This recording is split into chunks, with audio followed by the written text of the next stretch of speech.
Greetings.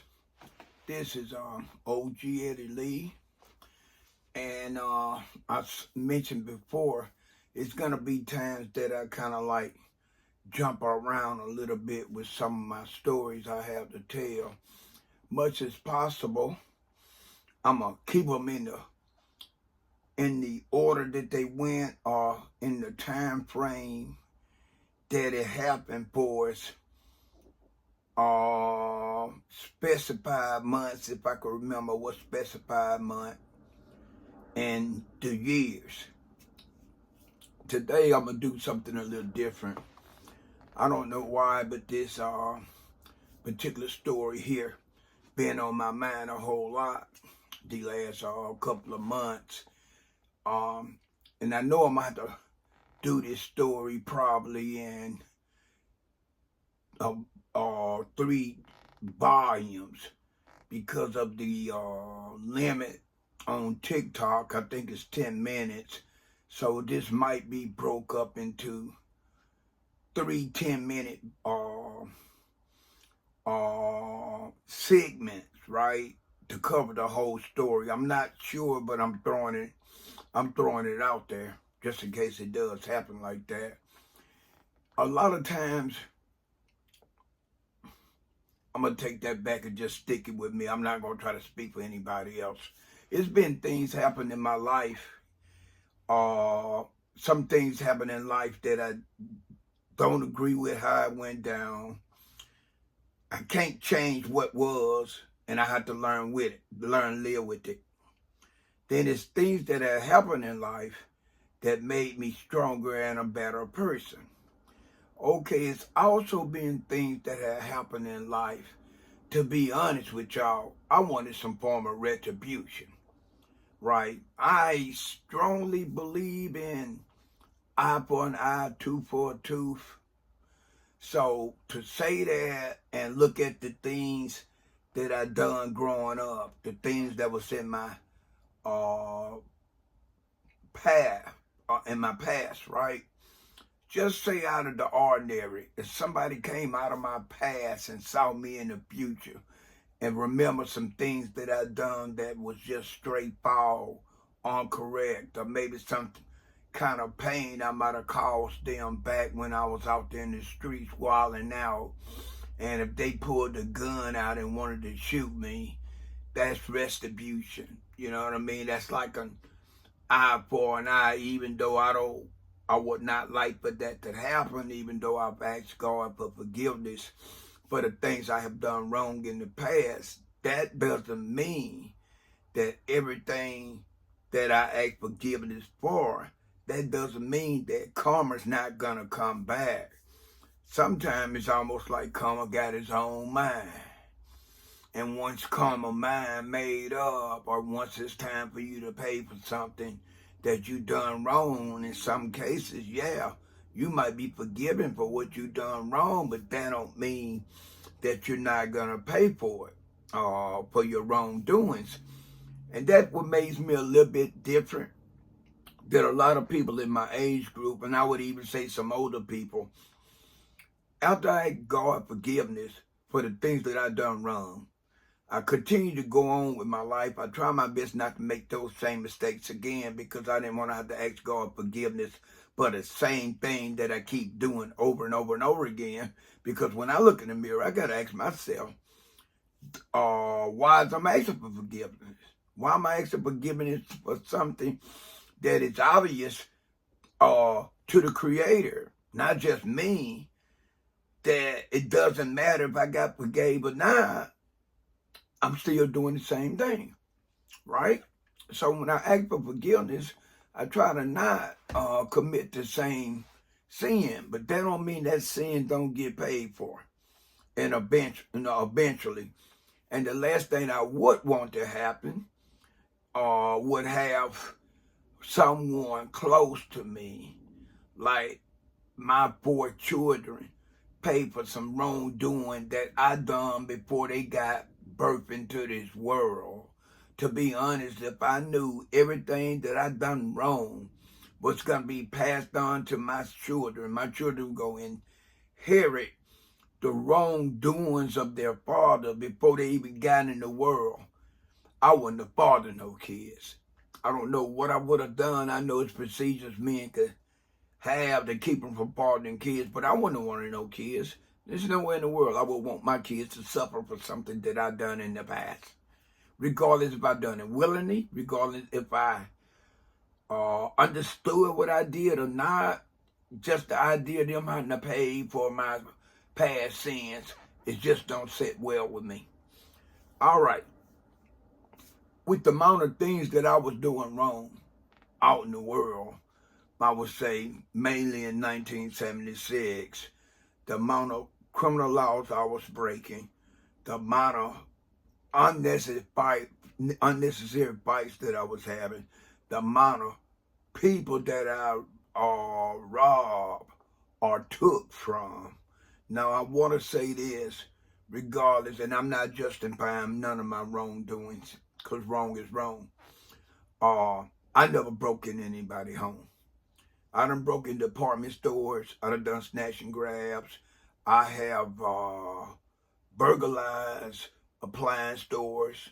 I went inside grocery stores at night with friends after the grocery store was closed and stole mostly meats and very little canned goods out of the store, right? And loaded the car up full of nothing but store-bought product and basically meat products, right? Done a lot of things that I didn't have to do that I done, and it was my choice. Down there, everything I ever done wrong in my life was by my choice.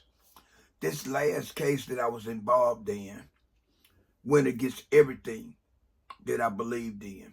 Everything that I know would have done. I'm a gorilla, and I know I'm a gorilla. I like back then I like being aggressive. I like the idea of feeling like I was taking something from somebody. And I couldn't feel that way, taking it from somebody that was helpless. That was one of the reasons why after snatching 2 pocketbooks, I didn't do it again. And I told the big homies, look, y'all know I'm a gorilla. I'm all about the physical force. I'm all about actually wrestling somebody, knocking somebody down, using brute force to take what I want. Taking pocketbook is not a thrill for me, man. It's a turn off. It makes me feel weak. And I won't take another pocketbook. You run me up against a man,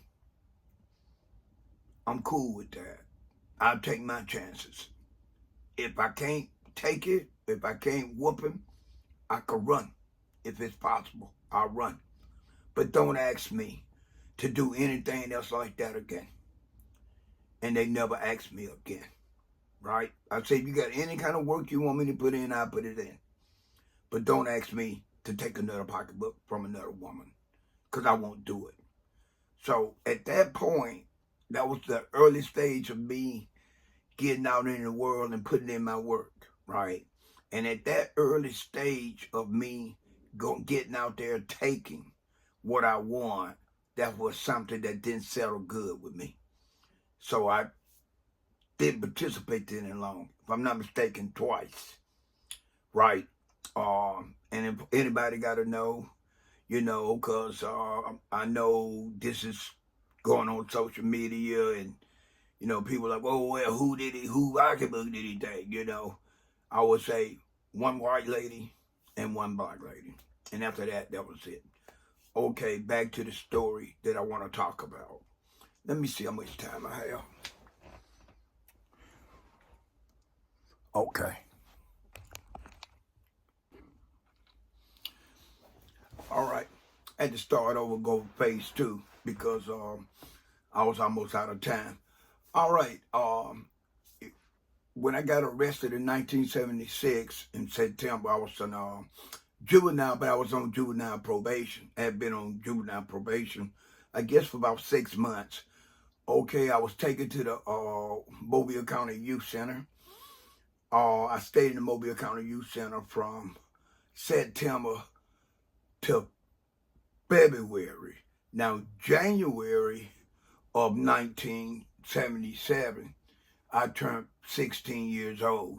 So it was already rumors floating around inside the Mobile County Youth Center, mainly coming from the probation officers and a few teachers, and then a couple of the superintendents that was over the guys was saying. I overheard them say, it wasn't never said directly at me, but it was said about me. So I asked my probation officer, I said, so what's going to happen to me? I'm 16 now. What's going to happen to me when I go to court? And she asked me, did I really want to know? I told her I did. She said, okay, when you turn 16 years old, which you 16 now, the next time you go to court, you're going to be tried as an adult. Once you get tried as an adult, you're going to be sent down to the Mobile County Jail. And from that point on, you're going to be going to courts. And all your procedures is going to be handled by the Mobile County Jail. If you end up going to prison, all that's going to happen to you once you leave this youth center. So I would definitely not be your probation officer. So now I got it from the horse's mouth, as you would say. You know what I mean? I could look for being transferred as an adult. So when February came, I'm periodically looking at the time. When February came, I was tried as an adult, and it was several other guys. Matter of fact, it was 2 black guys and a white guy. We all got transported to the Mobile County Jail at the same time. Now the 3 black guys and myself, we was all put, well, not 3 black guys, 2 black guys and myself was put out. Once we went through the docket room and got fingerprint and all this, we was all taken up on the 3rd floor. We was put in 306. Now, some of my previous interviews, I talked about this, so that's why I'm going a little bit faster. Okay, what happened to the white guy after he got fingerprinted? I'm not sure, because at that point, I didn't see him anymore. I don't know what floor he got taken to, the 2nd floor, the 3rd floor. I have no idea. Okay, I would say, since I was on a case with 3 other guys, and 2 of the guys I already had the turn, all 3 of them told what had happened with that situation, with the case that I was on. It was, all 3 of them was trying to get a lesser charge for what we would initially charged up, picked up for, arrested for, and charged for, right? All 3 of them was trying to get a reduction in their sentence. Okay, I'm gonna speed things up. I was in the Mobile County Jail, and I was first 306, then 206, then from 206, and I ended up being in 207, and then from 207, I ended up going to Mobile City Jail, and I was held in the Mobile City Jail. Let them tell it, but safekeeping. Now the whole time I was on the 3rd floor in 306, 2nd floor in 206, 2nd floor 207. I was in populated cells with other inmates. Some of the cell blocks had 50 plus inmates in there. I wasn't in no particular custody or nothing like that. But see, this trial was still active, and it was getting closer to them to decide on who did what and how much the main villain should get for its time. So they call themselves sticking me in population, or taking me out of population and sending me over to the city jail until they could get all this done. Because you had these 3 guys saying that it was one of the guys out of the 3 guys that did it. They said I knew about it because I was with them, and they were still working on trying to get me to say what happened. And they already had told me previously if I didn't tell them what happened, it didn't matter to them. They'll sank me with the guy that ended up wearing the whole ticket for the crime. All right. Okay. So I was over to the Mobile City Jail for several months. I was over there to where when February of 78 came, I came up for parole, and I had a parole hearing, and out of the parole hearing, they decided to deny my parole. They said the reason for denying my parole was that they felt like if I was released back in society, I would repeat, be a repeated offender. I think it's a repeated offender. So because of that, they decided to deny my parole. Okay, shortly after my parole was denied, I was taken out of the city jail and taken back over to the Mobile County Jail, which was right across the street from each other. And I was put in cell block 208. If I'm not mistaken, it was 208 because I've been in 206, I've been in 207. And if I'm not mistaken, it was cell block 208. I think they had a cell block 208, if I'm not mistaken, on the second floor in the Mobile County Jail. Now, we talking about 1978 now. I don't know if it's possible for me to check that out or not to see if they did, but I'm almost positive that they did. Okay. Time I came through, I was led into 208. I didn't have any idea on what was going to happen when I got put back in population, because I had been in what they call protected custody cell block for maybe 5 months, right, for my own protection, right, even though I haven't had any major issues with anybody trying to take my life from me. So I have no idea why they did put me in protected custody, unless they was doing that to build a jacket around me to make me look like I'm guilty, make me look like I was saying something that I didn't say. Who knows? Only they know. Only person know why they did it was them. Okay. The iron doors racked back, man, and for whatever reason, I had been in and out of those doors the whole time I had been down to the Mobile County Jail, and since February of 1977. For whatever reason, the city jail iron doors didn't sound like that being racked back, but the Mobile County Jail doors did. Okay, when they racked those doors back and I stepped into this cell block 208, I used my peripheral vision real quick to look around, and I didn't see no familiar faces. So now in my mind, it's been about a year, so a lot of the guys that I was around in 206, 207, even when I was on the 3rd floor, they was already waiting to go to penitentiary. So I assumed they either got out or they was in the penitentiary, right? So this cell block had to be the most crowded cell block I was in, right? I had no idea on where I was gonna sleep because it was 2 bunks up. It was a up top, a bottom bunk. Guys was laying all out by the table that we ate dinner at. And then I noticed under the bottom bunk, it was enough room for somebody to sleep under there. So I hear a voice say, "Just grab you a spot, young blood. You know, it ain't no beds." You know what I mean? And I know you don't want to be sleeping out in the hallway with niggas passing by you while you trying to sleep. You know, if you're going to have any kind of privacy around all these niggas, you're going to need to get up under one of those bottom bunks. So I was cool with being up under the bottom bunk, right? And that's where I was. Okay, the first meal that I got was lunch.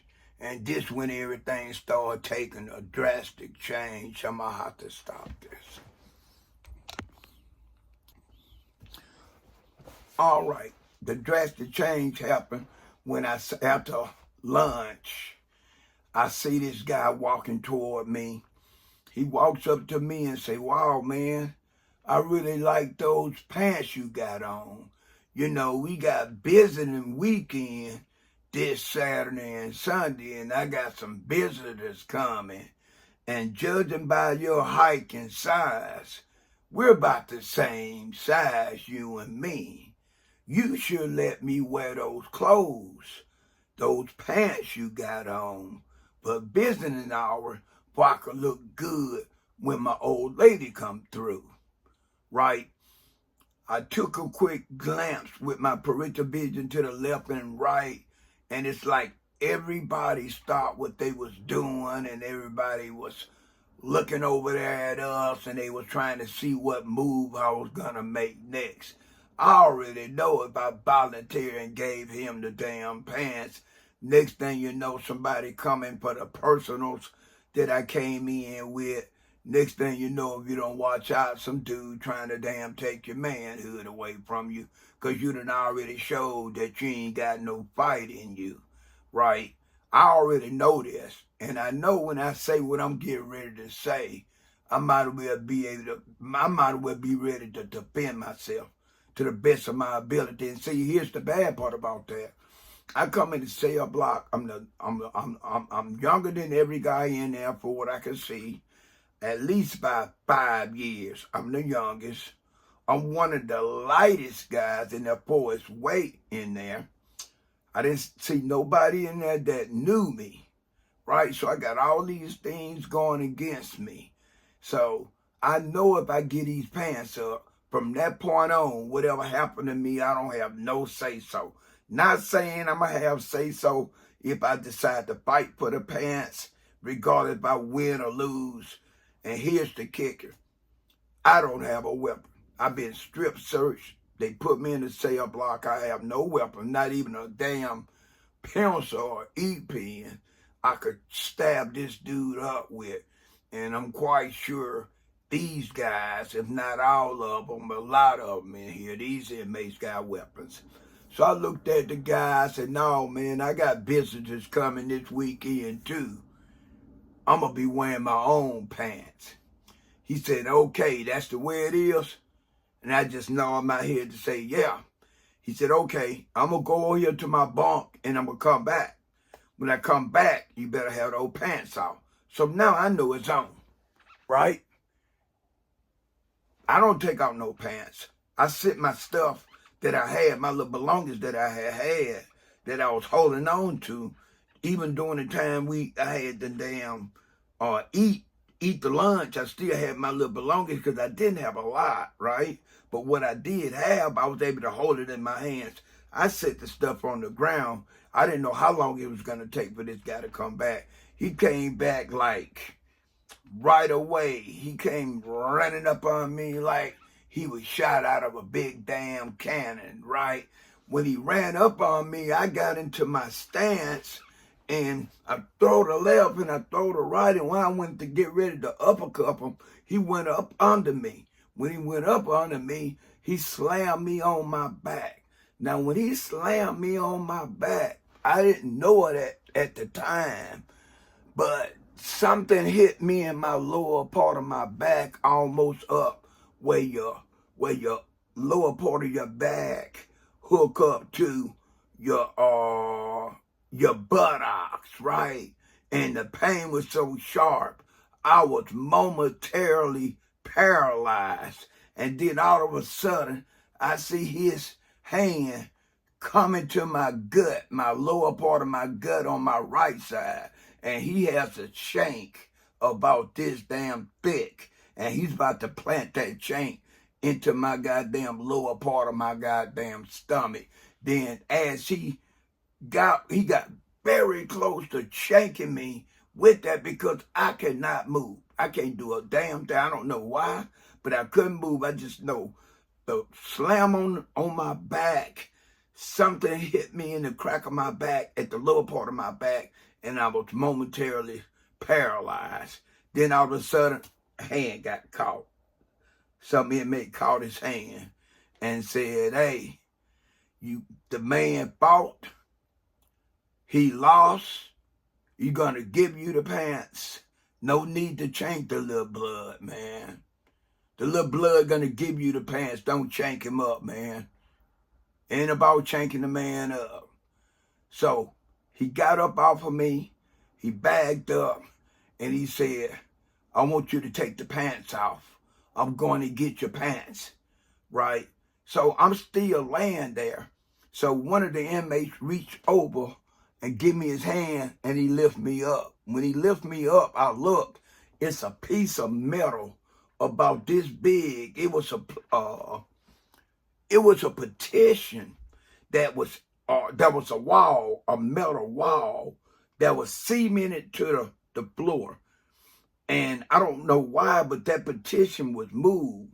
When that petition was moved, it had a bracket on each end, right?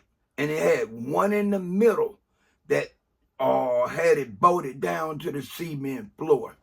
The one in the middle, they had taken the bolts out, but they left a piece of sharp object, metal, like this, still in it. And that's where it hit the lower part of my back. When I stood up, the inmate say, man, you fought, you lost. It ain't worth it. Get a pants to him. That was the deal. I said, it wasn't no deal. He said, when you chose to not give those pants up and y'all fought, that was the deal. The deal is giving the pants, or next time, nobody gonna stop it. You're gonna get chained up. So I took off the pants. He came up to me and he throwed me the pants that he wanted me to wear. And then I threw the pants that I had took off, that was my pants, that I had when I was in the free world, and gave them to him. Now, at that point, I didn't see myself getting no retribution, none whatsoever. It was one of them situations to where it was payback. I saw it as possibly something I had done wrong, because I had done a lot of wrong, like I said before. But I really wanted to redeem myself. But at that particular time, there was nothing I could do to redeem myself. He had all the power. Come to find out, he was the cell rep, right? As he was walking off with my pants before he stepped back after I threw the pants at him. And he said, this cell block is real small. If I was you, I'd try to stay out of my way. Because if you damn get in my way, this ain't finished. So he walks off, and then a few days later, here come the weekend. I got on the clothes, the pants he had on, and he got on my pants. He's styling and profiling in my pants. I'm pissed off about the situation, but it's nothing I could do about it. Okay, let me see. I got about 2 minutes, and I'm gonna go on with this story, but I'm gonna do another take on it. Okay, couple of weeks go by, I get mail. I get mail from a woman inmate that I met when I was in the city jail. The city jail had women. So I was able to meet a female while I was in the city jail, and we had started being pen pals. You know, we didn't have to mail each other no letter. We just used the correction officers to transport the letters that she wrote to me and the letters that I wrote to her. Now, all the correction officers wasn't with that, right?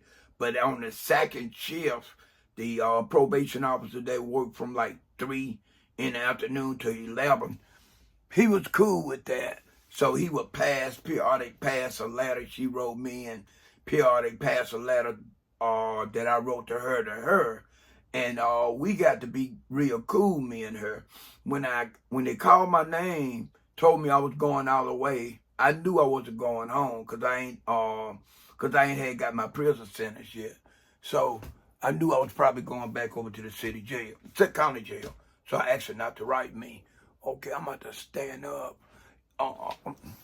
and stop this. Okay. The reason why I'm having to keep getting up, I keep stopping it like every 9 minutes or so, because I'm not good at doing no kind of editing or nothing like that.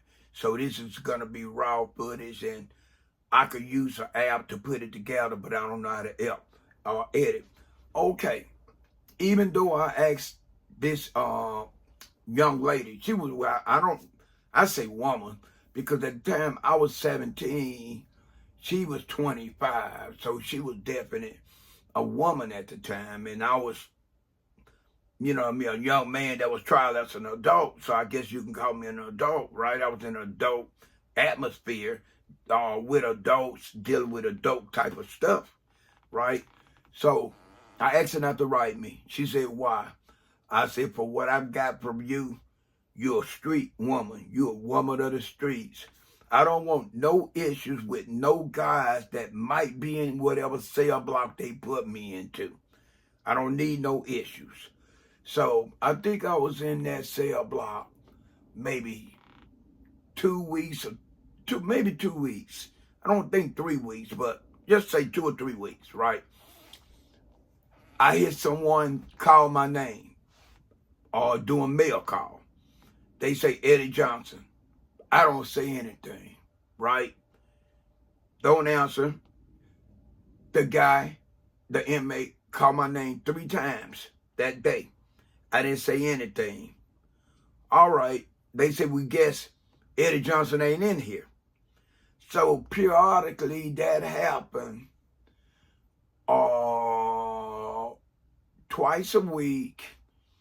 I would say maybe 2 weeks, almost 3 weeks, my name would get called. And it got to where the cell representative, which was the guy I fought for the pants and I lost. He said, man, I wonder why they keep on putting this guy named Eddie Johnson male in here. There's no Eddie Johnson in here. I'm out to talk to the correction officer, man, because he's not in here. They need to figure out where he at and make sure he get his mail. His mail might be important. And then one of the other inmates say, hey, I think the guy that you fought for the pants and lost, name is Eddie Johnson. You should check with him. Now, since him and I fought for the pants and I had to give him the pants, I stayed out his way. You would think we were living in different communities inside that one cell block. I stayed out of his way because I was never able to get myself a weapon. And I knew at that any given time, this guy might want to try to shank me, right? So I definitely didn't want to be brushing shoulders with this guy. I tried my best to work around this guy like this guy told me to. So I haven't said anything to him. He haven't said anything to me until that day.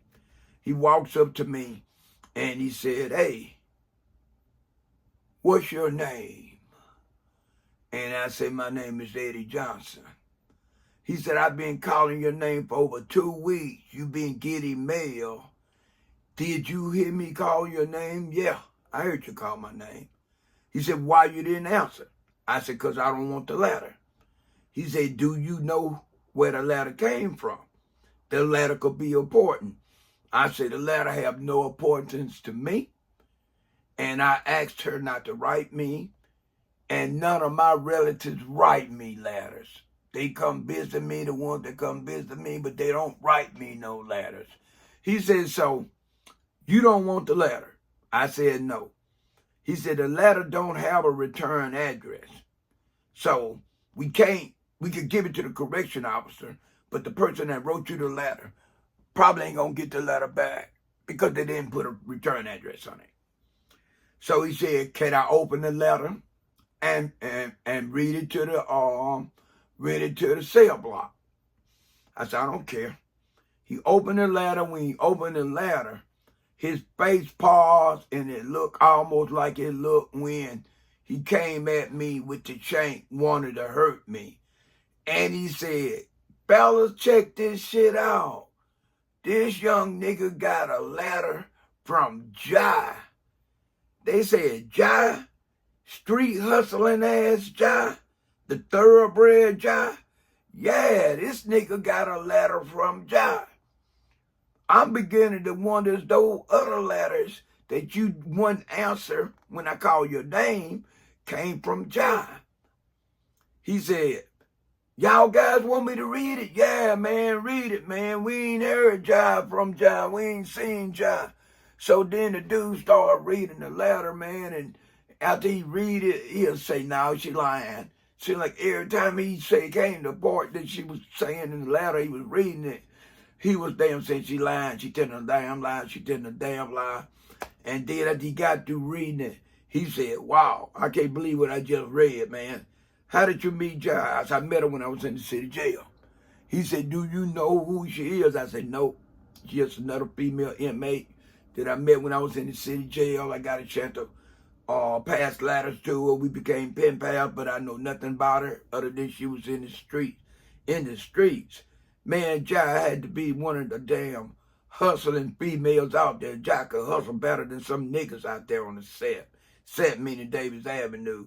I wonder what Jai see of your little young ass. So, you know, he didn't like this shit, right? And then the next following week, he come another letter. He said, I got another one of them letters from Jai. Can I read it to the cell block? I said, you can throw it away or read it. It doesn't matter to me. So he reads the letter again. When I get the third letter, he reads the letter. He comes over and say, hey, can I sit next to you? And I'm like, what the fuck is this? This nigga want to sit next to me, and I still want to do bodily harm to this motherfucker, right? I said, go ahead, sit. And he said, man, you know, Jai used to be my girl before I got married. And all these niggas in here tell you, ain't no broad can hustle harder than Jai can hustle. She out hustle a lot of these niggas in here. He said, I don't see shit in you other than you tried to fight me for the jeans. You didn't give them up, which was good for you. Because you'd have gave them jeans up. You'd have gave up everything that you had, a value, plus your fucking manhood, that day, if you'd have gave me them jeans.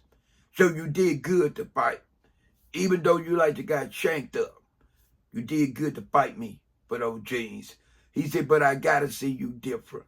I gotta see you different because if one of the biggest hustling females on the set, on Davis Avenue, found something in you, it's more in you than I can see. So because of that, because I had feelings for her, because of that, I ain't got no problem with you. He didn't give me the jeans back. And I'm going to tell you, Common work in mysterious ways. Because that was in 78. In 92, I saw this woman get out of a cab in the apartment complex I was living in. Matter of fact, I was right next door when the cab, I lived right next door where the cab stopped in front of my door, and a woman got out of the back seat. I thought I've seen the woman before, but I wasn't sure. But she had a familiar face. Okay. She looked at me, I looked at her. I was already unlocking my front door. I had just gotten out of work. I went on in. A few days later, I had a mailbox slot on my door.